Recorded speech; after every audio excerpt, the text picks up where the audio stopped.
అందరికీ నమస్కారం అండి. ఈరోజు నేను చేయబోతున్న వీడియో ఏంటంటే, బాబాగారి సచ్చరిత్ర పుస్తకం నుంచి 32వ అధ్యాయంలోని అన్వేషణ. ఈ అన్వేషణ ఏంటంటే, బాబాగారు ఇంకా ముగ్గురు స్నేహితులు ఆహ్, వారి చిన్నతనంలో బ్రహ్మజ్ఞానాన్ని వెతుకుతూ అడవిలో సంచరించే ఆహ్, ఒక విషయం అనమాట. అయితే నలుగురు స్నేహితులుంటారండి బాబాగారితో కలిపి. వారిలో ఒకళ్ళు ఈ మత గ్రంథాలని చదవడము, అలాగా తర్కించుకుంటూ ఆహ్, ఎలా అంటే ఈ బ్రహ్మజ్ఞానం ఎక్కడ దొరుకుతుంది? ఎట్లా? ఏంటి? అని ఆహ్, వాదనలోకి దిగుతారు. అలా అలా వాదులాడుకుంటూ అడవిలో సంచరిస్తూ ఉంటారు. అయితే మొదటి వారేమంటారంటే, ఈ ఆత్మజ్ఞానాన్ని ఆత్మని ఆత్మ మాత్రమే ఉద్ధరించగలదు. ఇంకా ఏది కూడాను మనం నమ్మడానికి లేదని ఒకళ్ళంటారు.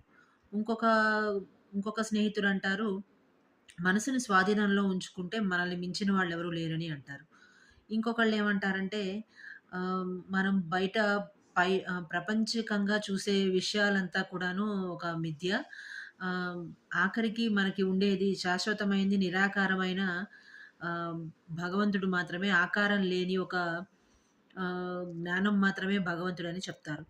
తర్వాత నాలుగో వ్యక్తి అయిన బాబాగారు ఏం చెప్తారంటే, పుస్తక జ్ఞానం అంతా పనికిరానిది. ఆహ్, మనం ఏదైతే చేయాలనుకుంటున్నామో అది భగవంతుడి పాదాల యందు ఉంచి, నిర్ణయాన్ని భగవంతుడి పాదాల మీద పెట్టి మనం చేయవలసిన పనిని చేస్తూ తనువుని, మనసుని భగవంతుడి యందు లగ్నం చేసి ఉంచాలి. గురువుగారి యందు లగ్నం చేసి ఉంచాలని చెప్పేసని చెప్తూ ఉంటారనమాట. ఇలా చెప్తూ వాదులాడుకుంటూ అడవిలోకి వెతకడం కోసం వెళ్తారు బ్రహ్మజ్ఞానాన్ని గురించి. అలా వెళ్ళినప్పుడు ఆ అడవి వీళ్ళకి కొత్తదైపోవడం మూలాన తెలియక దారి తప్పిపోతారు. వెళుతూ ఉన్న మార్గం మధ్యంలో ఒక పెద్దాయన వీళ్ళని కలుస్తారు. కలిసి మీరు ఈ అడవిలోకి దేనికి వచ్చారు?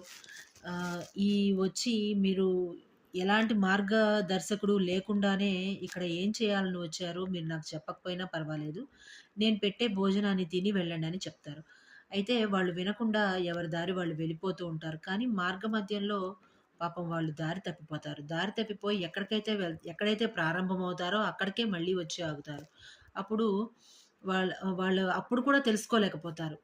నువ్వు చెప్తే మేము వినేదేమిటని తెలుసుకోలేక మిగిలిన ముగ్గురును వెళ్ళిపోతారు. అయితే ఈ బాబా గారు మాత్రం చాలా ఆకలితో ఉండి ఆహ్, భోజనానికని కూర్చొని ఆ భోజనాన్ని